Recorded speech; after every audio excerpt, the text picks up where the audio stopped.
ng mikropono tournament. At bago tayo magsimula, Siren, mag-ingay! Pasalamatan ng Walk Gorilla Bar, syempre sa mga sumusuporta sa Siren Rock Battle League. Open kami sa mga sponsors. Message lang ang aming Facebook page. At pwede nyo i-check sa labas yung official merch ng Siren. Yes, nandiyan yung 1870 collaboration with Siren. Check yung shirt natin. Malaking shoutout nga pala kay Manda Baliw, kay Blazer, Dave Denver, kay Vicente, at Giglaw nandiyan din. Siyempre, malaking shoutout sa kanila. Siyempre, Zek. Unang laban ngayong gabi. Sa kanan ko, Antipolo represent, mag-ingay para kay M2X.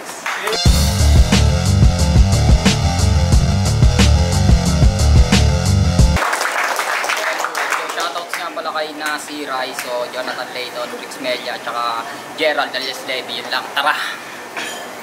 Sa kaliwa ko, Antipolo represent pa rin, mag-ingay para kay Dimlo.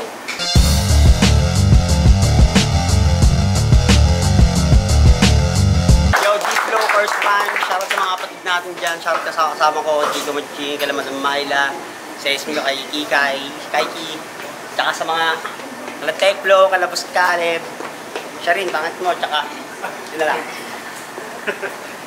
At ayun, nalo si D-Flow sa coin toss, pinili niyo mauna si M2X. 2 minuto dapat. Tournament to, syempre, pakinggan natin. Unang banat, pakinggan natin, M2X. Yo! Uunahan ko lang to. Baka may sulat ka about sa laban natin kung saan 2 beses kitang tinalo. At baka may sulat ka rin about sa change name ko, patunayan mo na iyan lang yung kayang ilinya mo. Yo, Siren Rock Battle League game! Yeah! Yo, D-Flow! Hindi porkit pinagtapat tayo ay nangangahulugan na sa akin makakasabay ka, huy Bisayang alanganin panabay. Na pambanu yung taglay na husay. Kapasidad ko'y walang hangganan kung sakaling tayo'y magkakasukatan. Kung ang iyong magiging batayan ay lumalaban ka sa iba-ibang liga, di mo sa akin pwedeng iyabang yan. Di hamak na mas mahusay sa'yo at sa mga tinalo mo, sinagupa ako sa Lyricus, FRBL at sunugan. Kaya D-Flow, alam kong handa at preparado. Kargado at sana hindi ka pumalyado. Sana hindi panis yan dala mo pag in-speech ko verse ko. Mas mainit pa ako sa arso na naka-line up. Pag ilaw yan dala mo, tupo ka sa kaharap mo. Nakakaawa ka naman. Sa akin walang kalaban-laban, ako po kawawa yan. Magmimistulang Israel na binubomba ng Iran. Alam mo ako yung katapat, dapat umatras ka na lang. Tila rinig ko yung... Alam mo ako yung katapat, dapat umatras ka na lang. Tila naghahabol ng hininga. Rinig ko yung kaba na parang game sa Temple Run. Yung halimaw, hinahabol ka. Sige, takbo! Hanggang sa manawa ka. Alam kong aabutan kita, pinaglalaruan lang kita. Wala kang takas sa aking barikada. Parang nakakulong sa hawla na may mabangis na osong kasama. Tangan no match ka sa akin. Gap natin napakalayo ng diferensya. Hindi porkit nasa poster ka pang posterize ang yung salpakan. Parang nilabanan mo ng 1v1 si Shaquille O'Neal sa pangwasakan na dakdakan. Parang nilabanan mo si Shaquille O'Neal ng pangwasakan sa 1v1 na dakdakan. Parang nilabanan mo si Shaquille O'Neal sa pangwasakan na 1v1 na dakdakan. Parang nilabanan mo ng 1v1 si Shaquille O'Neal sa pangwasakan na dakdakan. Masyado ka atang nalula sa iyong katalata. Pamahid tinta mo ay pambata, paslip lang ang naniniwala. Kumasa nga pero yung tira na babahala. Pag ako nagwalang bahala, babahayang ka ng bala. Mamamatay sa harap ng maraming nanonood na tao na may tama sa ulos, sabog yung brain na parang si Kurt Cobain. Ano, grabe na ba yung pain? Walang gamot na lunas dyan, lalo't magaling yung nagdulot niyan habang buhay mong dadalhin yan. Hindi lang utak at puso pinuntirya hanggang sa mawala ka sa eksena. Kung tunay kang may runong sana, alam mo na nung sinulatan kita, doon na kita binubura. O binubura! Nakipagpaunahan, pinihit pa ng gusto. Iwan sa karera, walang silbi ang bilis mo kasi nga in-race ko. Para ako nagbabakasyon na ikaw yung kasama, talagang sinulit yung ligaya. Pero sa next round ng tour, sisiguruhin ko pangalan mo hindi nakasama. Yo! Nagkikirahan ko yung mga papalit-palit ng pangalan. Hindi ka wrong dyan. Unilang puta nga yung binabantayan ka ni Rodman. Tangina game! Yo! Mga boss! Pasensya! Kung nakaraang performance ko sa Blay, sabihin na natin ako'y tao lang din katulad nyo. Minsan malakas, minsan matamlay. Pakiramdam ko nga ang gabing yun. Para akong gobyernong kurap. Kasi sa mga tao, hindi 100% yung binigay. Pero hindi ito nalumbay. Tila ba pelikulang may bidang nagkunwaring namatay para sa huli gaganti at walang ititirang buhay. Yasere na mikropono tara laro. Ito yung gabi ng pagbawi. Dito sa nagpakabadang na laging pinagyayabang na 2 beses na ako nadali. Oo, sige. Totoo naman. Pero bakit binuhay mo pa ako, pare? Ang larong to'y di mo na pag-aari. Baka 3 kayo di na mangyayari. Pagsisisihan mo, di mo pa ako pinatay. Dahil ngayon ka mayayari. Kaya, OG, kamusta? Sa mga di nakakaalam, naglaban na kami neto, matagal na panahon na ang lumipas. Pero teka muna, parang nagtataka kayo kung bakit OG magtawag ko sa kanya. Yung kasi pangalan niya nung naglaban kami sa mahapong parang. Nagsisimula pa lang ako dumayo nun. Pero may OG Mac na ng pangalang kinikilalang harang habang ako'y parang batang walang alam kasi bago ang pangalang. Oo, OG Mac na pangalan niya nun. Talagang halimo pag nag-speak kada tunog ng kalabog, sunod-sunod sunog yung beat. Kaso, akapela na to, men. Dito lulutang pagka-weak, huwag kang maglalalim-laliman dahil katapat mo nga yung deep. Kaya sige, tumodo ka. Hoy, bobo ka! Ika'y loro pa! Ako'y kumodo na! Ako yung lobo na! Lalamang sa-usa! Di pa nagpapayanig bakit nauuga? Oo, magluluksa! Kapag tumutok na! Kung nakaiwas ka sa palaso sa bala ko, di uubra! Ako yung kuubra! Ito yung tutumba! Paano tumanangalo ko di tumutugma? Tanga na magpasalamat ka nga dapat nung kay Caleb kasi pinasindi niya si Arca ng DMT. Kasi kung di siya nung sabog, ikaw yung sabog na parang hinagisa ng TNT. Kahit di ako PNP, mangrarat-rat ng SMG. Pero kung ayaw mo na mamaligo sa bala, saluhin mo tong PSG. O nung laban namin ng Jedery. Nakasubscribe to parang TFC. Mukhang tangang nag-aabang ng isang baklang LGBT. Wait, ang ina mo kay SP. Gamitin mo na maayos yung ABC. Kasi kung di ka marunong tumugma, tang ina ka, mas malala ka pa kay AKT. Ngayon ko, sa pilitang, papakitang, sa palitan namin, may pagitan at pagpipilian, pag-iinitan, pipilitan lang sa piitan at pag-iisipan. Kung gigilitan, ulilibig na lang ng buhay sa libingan. Kasi para din san, kung pamarisan, itong nagpapakakambig gagawin kong papaitan. Tangina ka.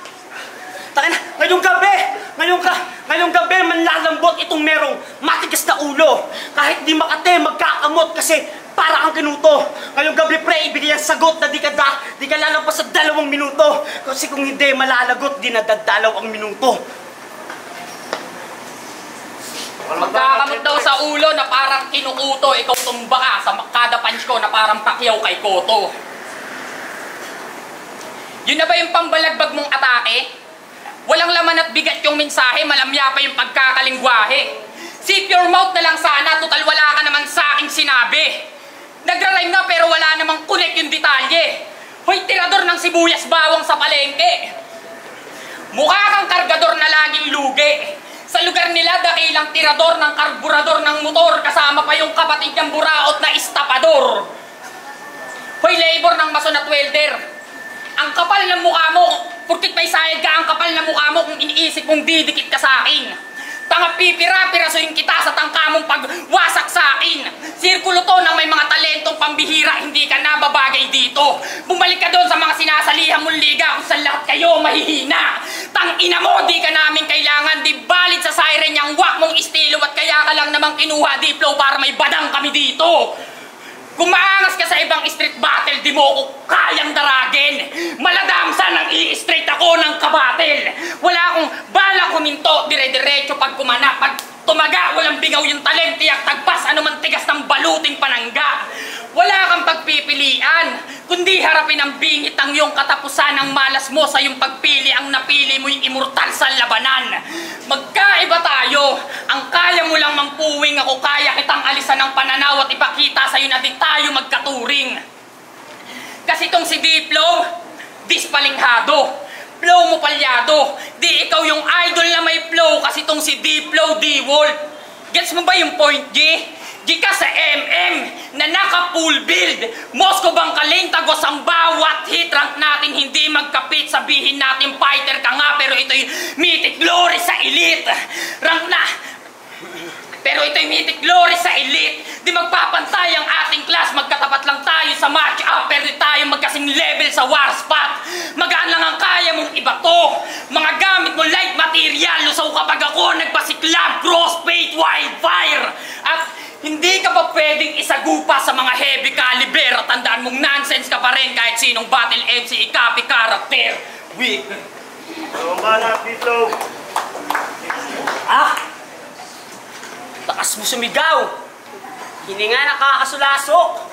Itirahin mo pa yung nilabanan kong ibang liga, palibasa di ka makakapasok. Bal. Sa ikalawang ikot, makinig. Pagkat ito na yung kadugtong na istorya. Ilalahat ko naman ngayon ikalawa namin pag-aharap sa Marikina. Championship sa Crisis Bar. Crispin, nung gabing yun nagbagi ka. Nanalo ka nga sa palitan ng rima, pero ngayon nagkakamali ka kasi kung noon ikaw ay nakaiwas, ngayon naman sa wika. Kaya Tyron G, kamusta? Sa mga di ulit nakakaalam, tinawag ko siyang Tyron G, yung kasi pangalan niya nung tinalo niya ako sa ikalawa namin pagtatagpo. Pero di ako nagtatampo. Pero di nyo ba natatanto na kahit paulit-ulit mong binabago, ang pangalan mo wala pa rin nagbabago, hindi ka nakilala ng tao, tapos karir mo ay mas lalo pang bumabaho. Aba, bravo! Speaking of baho, matagal na tayong magkaibigan kaya alam kong marami ka sa aking nalalaman. Pero para ka lang magtataho kapag sinubukan mo yung ilako dito at nagawa mo yung ipagsigawan. Mawalang galang na po. Alam mo, bukod sa pamilya ko, wala na akong iba pang kahinaan. Kaya paalala lang ho, mas mabuting ayusin mo muna yung sarili mo bago mo pa ako siraan. Nanginat po ang wak-wak. Di ba pala yung mak-mak? Mukha ka nalang bulaklak. Tangina neto masyadong maere kahit walang pakpak. Yung pa nga naglalak-lak. Lakas mo siguro bumakbak. Dami mo kasi sinasabi pero sinupal ko lahat ng dak-dak. Wala na marami pang sat-sat. Para matalas pa saksak. Kung di mo kaya gawin yung ganito para sa akin wala kang binakbat. Tangina ka. Skim pa lang kita ng mas kikinang-kinang to. Tangina. At sa flow pa lang kita ng iwan sa aking king-inang-inang to. Tangina. Kaya M2X, kahit malinis ang performance mo, malaman mga talata ko, malamang makukulata to. Kapag gagabol maghahapobi na, di paniniwala mo. Pati na rin yung hilala to. Kaya paano ito mananalo kung mga lyrics mo hindi malalago? Kung si Teklo nag-flex, di ako ganun best. Para sa akin the best, pa rin solid kung text. Nemong M2X, kung uwain yung X, talagay sa dibdib para daman ng chest. Nakakainis, nagmamalinis, nagmamalagis itong bagsak pag may test. Skill ko mabangis, skill mo walang S. Kaya kilang kalalabasan mga best. Malas mo, sa'yo natapat ito ang panggigigilan. Kahit meron man mag-awat, di nyo ko mapipigilan. Ibubuhos ko sa'yo lahat. Di ako magtitipid dyan. Langit, lupa, impyerno. Yun lang ang pagpipilian, kaya ano na? Nakaukit na sa lapida, kamatayan mo ngayong 19. Ukit ka sa abay na lapida, kamatayan mong 19. At isa ka sa mga pinalad na 19. At tatandaan nyo, ang kalupitan ay di sa suot binabase at tatapusin ko itong round ko ng hindi. Rimba natin 2X. Kesa niya daw ako sa dibdib. Tanga, ibabalik ko yung sa'yo yung sinasabi mong ex kahit may humarang pa na ace. One piece. Yo, real talk. Naalalang pa ba yung nasa Pililya tayo? Yung tinalo ka ni Balasik sa laban nyo? Pagkatapos nyo maglaban, nag-emote ka sa gilid na kaya so dinidistract daw siya ni Balasik kaya di siya nakapag-perform na maayos. Bakit di mo nasabi yan sa kanya pagkatapos ng laban yung dalawa? Imbes na magreklamo, pumunta ka sa madilim na sulok at tila'y balisa. Halatadong lulong ka. Kasi wala kang kausap, bumubulong ka mag-isa, aligaga pa ng sobra. Nung araw na yon, alam namin lutang ka. Kasi nung mag-yoyosi ako, nang hiram ako ng lighter sa kanya, inabot niya sa akin yung bulok na cellphone niya. Tapos nung uwian na, sa amin makikisabay ka, si Balasik bad trip sa'yo. Bayaran mo ba naman ng 70 pesos mula Pililya to Lower Antipolo? At ang malala pa doon, meron pa siyang kasama. Kung nasa matinong pag-iisip ka, alam mo yung ginagawa mo, hindi tama, lakas tama. Yan ang napapala mo, katitira ng shabu at marijuana. Tangina mo, droga pa. Gago, di mo matatanggi yan.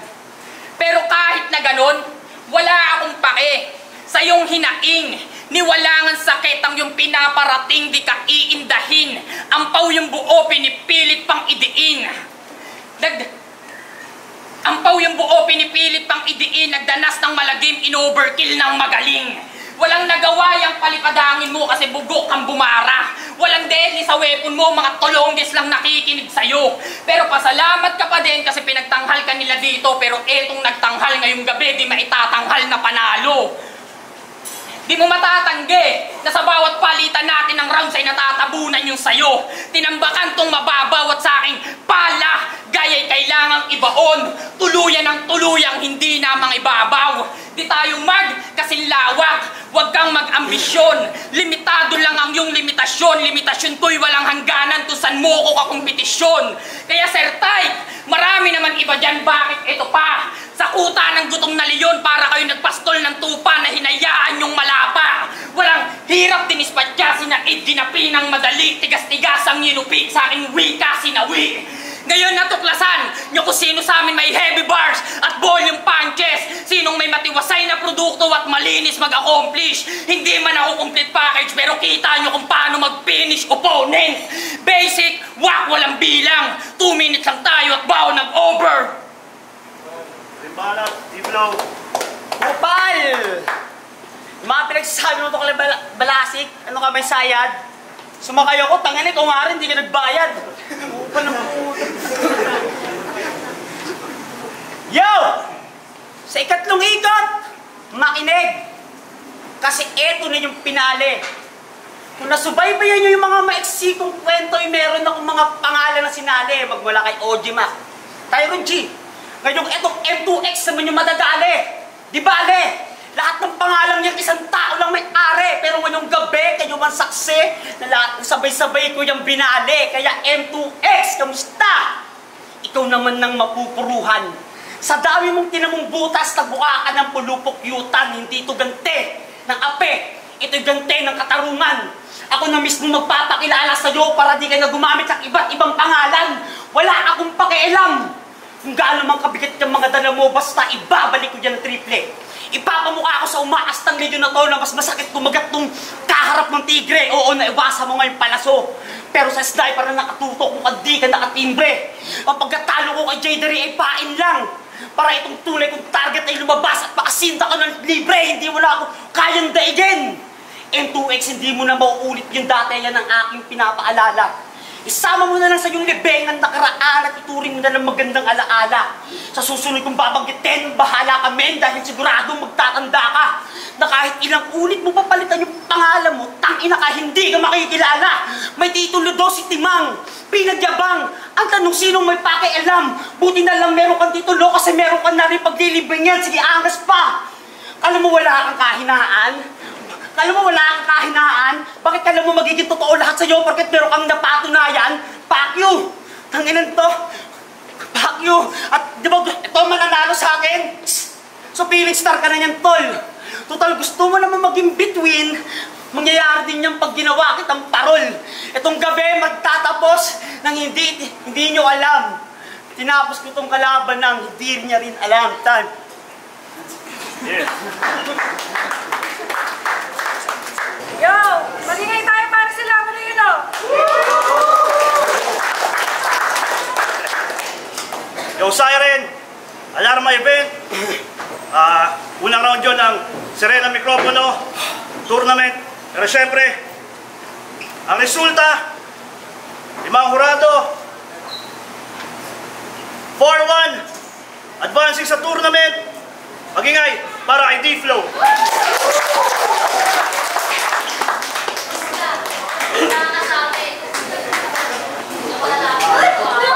Yo, Vicente, binuo ko si E-Flow kasi mas nagustuhan ko yung pagkalatag niya ng mga angle, yung pagpili niya at mas kumikonekta lahat ng verse niya. Mad props dito kay M2X, pero yun, round 1 and 2 binigay ko siya kay E-Flow. Para sa akin, lumamang si M2X sa delivery, aggression, pero mas lumamang sa punchline count para sa akin si D-Flow at mas nagampanan niya yung gameplay niya from 1 2 and 3. So yun, round 1 and 2 kay D-Flow, Mad Props kay M2X. Hey bro, G lang isa ako sa bumoto kay D-Flow. Para sa akin siguro nagkatalo na lang sila sa round 1. Para sa akin siguro mas rekta yung atake na ginawa ni D-Flow kasi yung kay M2X medyo parang nahabaan ako dun sa mga set. Pero hindi naman din sila naglalayo sa second tsaka sa third. So, para sa akin yung round 1 yung parang pinakamabigat na factor ni D-Flow. Shoutout nga pala sa videographer natin na si Master J. Pinakamalupit. Okay, ang laban na to, unang laban, D-Flow versus M2X. Okay, magandang panimula, pampainit para sa event. Maganda yung sulatan nila. Para silang nagre-rebatan, para silang nag-usap sa mga gagawin nila kasi nasasagot nila bawat isa. Tapos parehas silang overtime ng aking sinure. Parehas din sila ng energy pero pagdating sa linis nakuha ni D-Flow. Tapos parehas silang energy kaso si M2X parang wala siya yung ginagawa ni D-Flow na yun. Flow nga para sa akin mas pasok yung mga tirada ni D-Flow.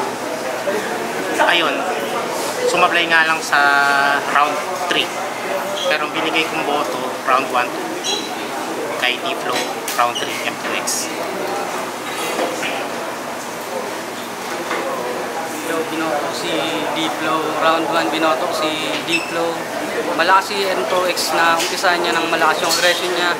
Madadala ka rin talaga pag narinig mo yung delivery niya. Yung sulat, okay din. Pero naghihintay kasi ako na may tumama kay D-Flow na direct. Parang halos din niya nga nabanggit yung wala siyang, para sa akin lang walang mabigat na punch na yung tumama kay D-Flow. Tapos yung round 1 ni D-Flow, inumpisahan niya ng solid din na halos na pantay niya rin delivery. Tapos yung nakapagpaano sa akin para maibigay sa kanya yung round 1 yung mga punchline. Mas tingin ko mas direct kay yung M2X yung mga punchline niya. Tapos ang ganda pa ng flow. Talagang sapul na sapul, malinis. Kaya round 1 kay D-Flow. Tapos round 2 kay D-Flow pa rin. Ganun pa rin yung enerhiya ni M2X, hindi bumababa. Solid ng delivery, pero yung talaga yung hinahintay ko, yung may tumama na solid kay D-Flow. Kasi yung sulat ni D-Flow, malakas siya, pero siguro pag nabigyan mo ng malakas na haymaker, kayang burahin. Tapos si D-Flow, solid pa rin yung performance niya, yung flow, tuloy-tuloy pa rin, yung mga punchline, rekta pa rin. Kaya para sa akin, binigay ko siya kay D-Flow pa rin. Tapos round 3 dun lang lumamang ng konti si M2X. Doon na medyo rumekta yung mga suntok niya. Tumatama na rin, may mga naghahain na rin siya ng mga jokes. Tapos yun nga, tumatama na rin yung mga punchline, yung delivery mas dumiin. Ganda rin yung ender. Kasi D-Flow naman medyo ganun pa rin atake niya, may mga flow pa rin, medyo nag-flat lang medyo sa uli. Hindi niya natapos na maayos. Eh si M2X natapos niya na maayos, kaya siya binoto ko sa round 3. Ayun, 1-2 kay D-Flow, round 3 kay M2X. Yo Gazer, akong nag-iisang bumoto kay M2X. Explain ko lang. Bali round 1, binigay ko siya kay D-Flow. Kasi siguro mas malinis siya na itawid, maganda yung flow niya, kung paano niya binuo yung pagkakasunod-sunod ng scheme na binuo niya. At yun naman yung round 1 ni M2X na may mga stumble siya. Pero feeling ko nabawi niya naman sa round 2 kasi mas mabigat naman yung angle. May gusto ko kay M2X kung paano siya mag-isip, kung paano siya magbuo ng linya. Talagang kinukulang lang sila pareho sa haymaker. Pero andun kasi yung pagiging lyrical ni M2X, yun yung nagustuhan ko. Sa round 3 naman, feeling ko kasi kaya binigay ko siya kay M2X. Kasi feeling ko nag-joke si D-Flow eh. Hindi niya naisarado ng maayos, so kinat niya na kagad. So siguro yun yung nag-deciding factor. Kaya naiboto ko si M2X, pero dikit na laban lang yun. Pwedeng mali rin ako, pwedeng panalo si D-Flow. Pero para sa akin, makukuha niya lang yung panalo talaga. Kung naisarado niya maayos yung round 3, kasi tayo na sila sa 1 and 2. So yun, M2X.